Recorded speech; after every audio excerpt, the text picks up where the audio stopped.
السلام علیکم دوستو، آج کے بیان میں آپ کا خوش آمدید۔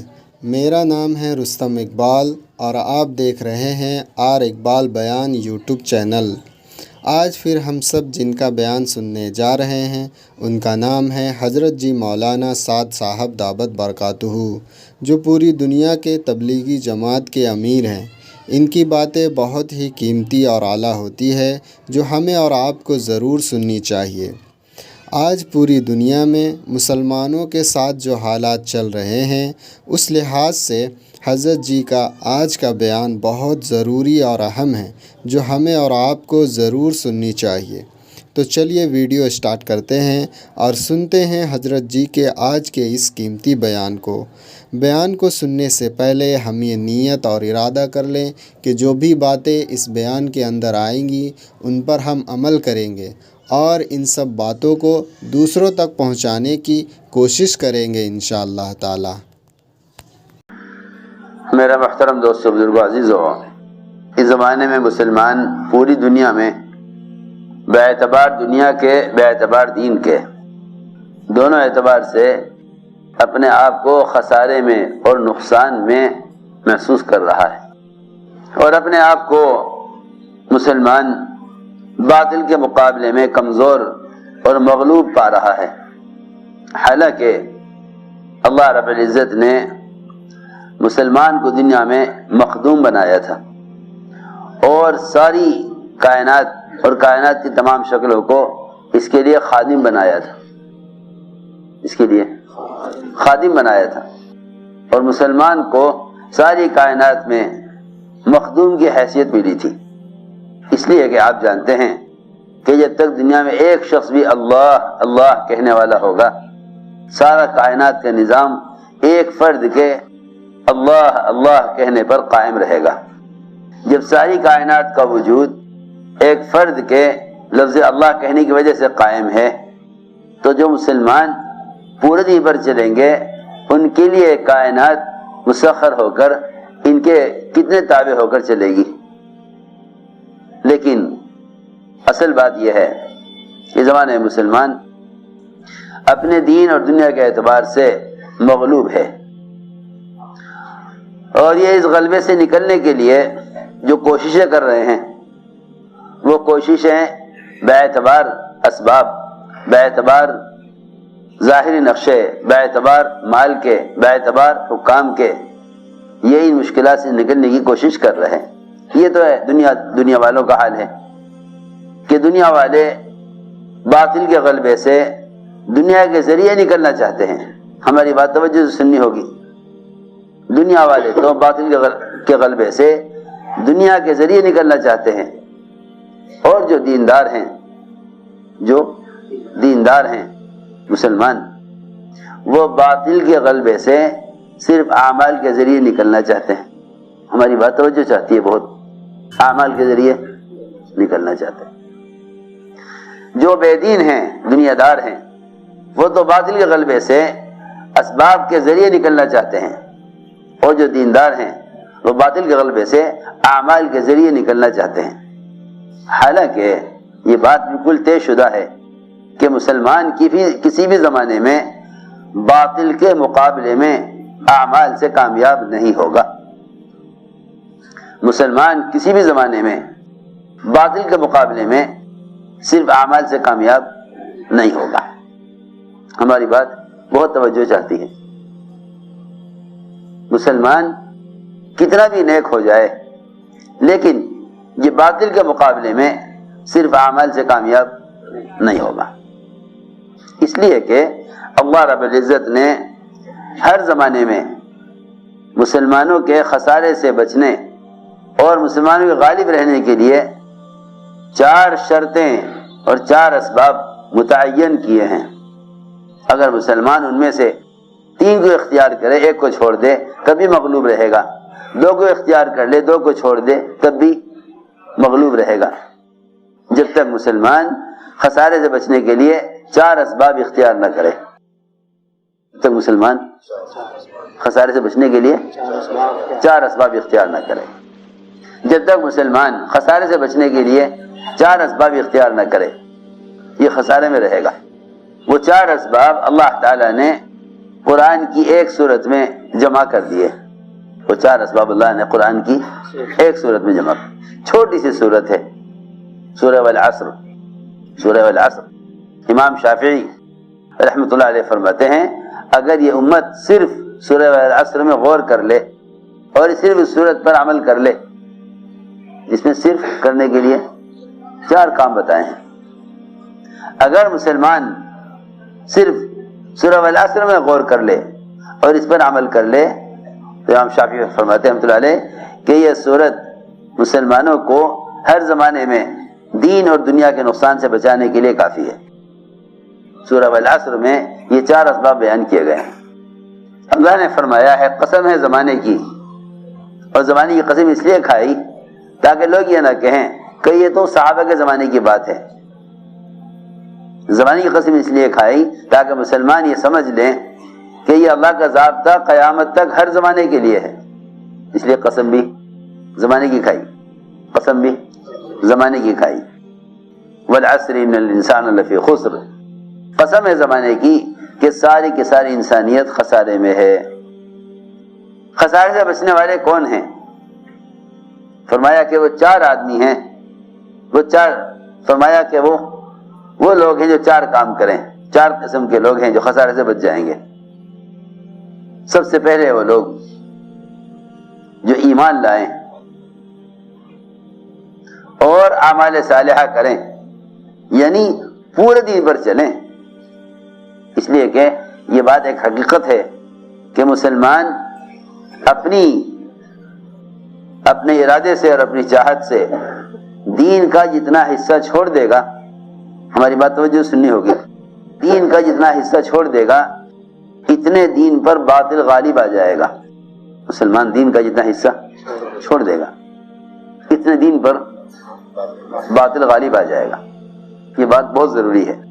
لوگ یہ سمجھتے ہیں کہ باطل کا ہمارے دین سے کیا مطلب ہے، اور یہ بات ایک حقیقت ہے کہ مسلمان دین کا جو حصہ چھوڑ دے گا اس حصے پر باطل غالب آ جائے گا.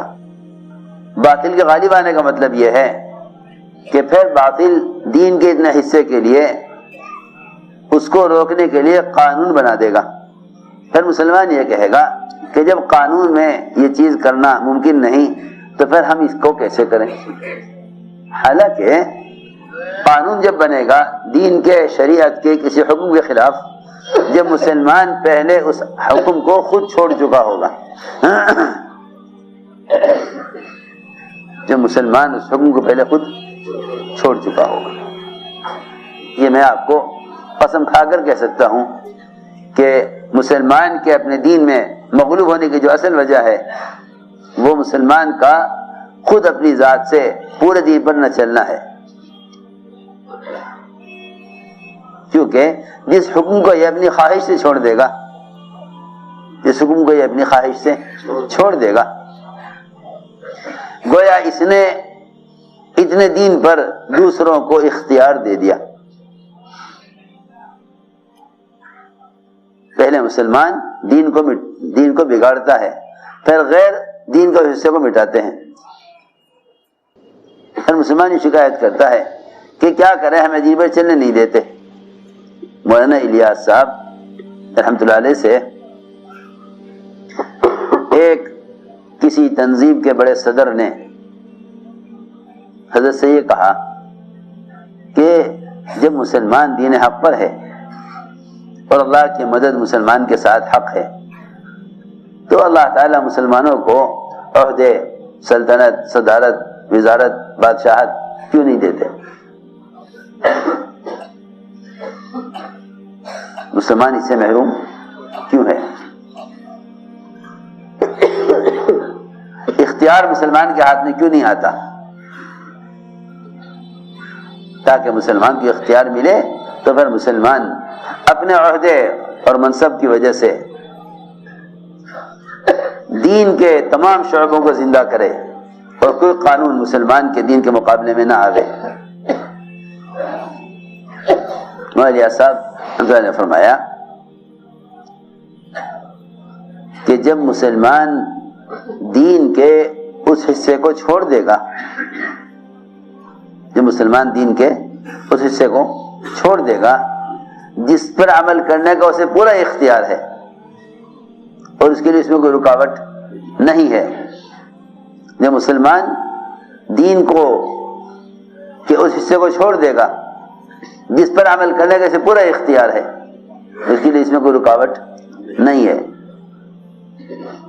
جب مسلمان اس کو اپنی ذات سے چھوڑ دے گا تو پھر اللہ رب العزت مسلمان کو ان چیزوں پر اختیار کیوں دیں گے جو چیزیں اس کے اختیار سے باہر ہیں؟ ہماری بات توجہ چاہتی ہے، جو چیزیں انسان مسلمان کے اختیار سے باہر ہیں اس پر اللہ تعالیٰ مسلمانوں کو اختیار کیوں دیں گے؟ میں عرض کرتا ہوں آسان کر کے، کوئی باپ اپنے بیٹے کو ایک چھوٹی سی دکان کرا دے کہ یہ دکان کر لو، اور اس دکان پر نہ بیٹھے، جو مال دیا تھا دکان پہ بیچنے کے لیے اس کو بھی ضائع کر دیا، دکان کا کرایہ جاتا رہا، یہ دکان پر نہ بیٹھا اور اس نے مال بھی ضائع کر دیا اور پابندی سے دکان کو وقت نہیں دیا۔ آپ ہی بتائیے کیا باپ اس کو اپنا کارخانہ دے دے گا؟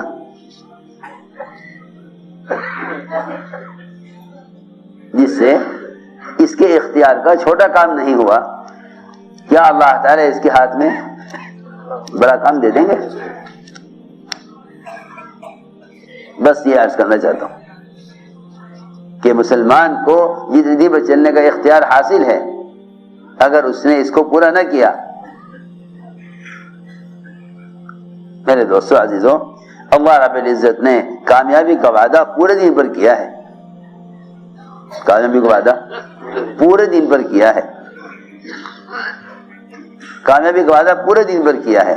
اگر مسلمان کا دین جزوی ہے، مسلمان کا دین جزوی دین ہے کہ وہ اپنے لیے دین میں سے چند کام چھانٹ لے اور باقی دین کو چھوڑ دے، تو اللہ رب العزت جزوی دین پر مسلمان کے لیے وعدے پورے نہیں کریں گے۔ دین کا معاملہ ایسا ہرگز نہیں ہے کہ اگر آپ کے پاس 50% دین ہے تو آپ 50% کامیاب ہو جائیں، اور اگر 20% دین ہے تو 20% کامیاب ہو جائیں، ایسا ہرگز نہیں ہے، بلکہ اللہ تعالیٰ کا وعدہ پورے دین پر ہے۔ میں نے عرض کیا کہ 4 اسباب ہیں خسارے سے بچنے کے: ایمان، اعمال صالحہ، اور دوسروں کو ایمان اعمال صالحہ پر آمادہ کرنا۔ اس زمانے میں لوگ یہ سمجھتے ہیں کہ آدمی اپنی ذات سے عمل کر رہا ہے یہ اس کی نجات کے لیے کافی ہے، حالانکہ کسی بھی مسلمان کا اپنی ذات سے عمل کرنا اس کی نجات کے لیے کافی نہیں ہے۔ کسی مسلمان کہے بھائی سو رہے یہاں بیٹھ کے سویا کریں، کسی مسلمان کا اپنی ذات سے عمل کرنا نجات کے لیے کافی نہیں ہے، کسی مسلمان کا اپنی ذات سے عمل کرنا نجات کے لیے کافی نہیں ہے، اور کسی مسلمان کا اپنی ذات سے عمل کرنا، دعوت نہ دینا، اس کے اپنے دین پر استقامت کے لیے بھی کافی نہیں ہے۔ کسی مسلمان کا اپنی ذات سے عمل کرنا اور دوسروں کو دعوت نہ دینا، یہ اس کے اپنے دین پر قائم ہونے کے لیے کافی نہیں ہے، کیونکہ مسلمان کو دین پر چلنے کے لیے باطل کے مقابلے میں اللہ کی مدد کی ضرورت ہے، اس لیے کہ باطل مسلمان کے دین میں رکاوٹ بنے گا، کیونکہ وہ دین اللہ کے دین کے دشمن ہیں۔ یہ تو اللہ نے قرآن میں کھول کر کہہ دیا کہ اہل باطل دین اور دینداروں کے دشمن ہیں۔ مسلمان انفرادی اعمال کے ذریعے باطل کا مقابلہ نہیں کر سکتا. مسلمان انفرادی اعمال کے ذریعے باطل کا مقابلہ نہیں کر سکتا. کیوں؟ اس لیے کہ اللہ رب العزت نے یہ قانون بنا دیا ہے اور یہ ضابطہ طے کر دیا ہے کہ اللہ ہر زمانے میں مسلمان کی مدد باطل کے خلاف وہ دعوت پر کریں گے، وہ دین کی نصرت پر کریں گے. خوب توجہ سے بات سننا. ہم نے عرض کیا کہ یہ سوچ قرآن کی تعلیم کے خلاف ہے کہ مسلمان صرف انفرادی اعمال کر کے یہ سمجھے کہ میں ان اعمال پر باطل کے مقابلے میں کامیاب ہو جاؤں گا. ایسا نہیں ہے، بلکہ قرآن نے تو جگہ جگہ یہ کھول کے بیان کیا کہ نجات صرف ان لوگوں کے لیے ہے اور باطل کے مقابلے میں صرف وہ لوگ کامیاب ہیں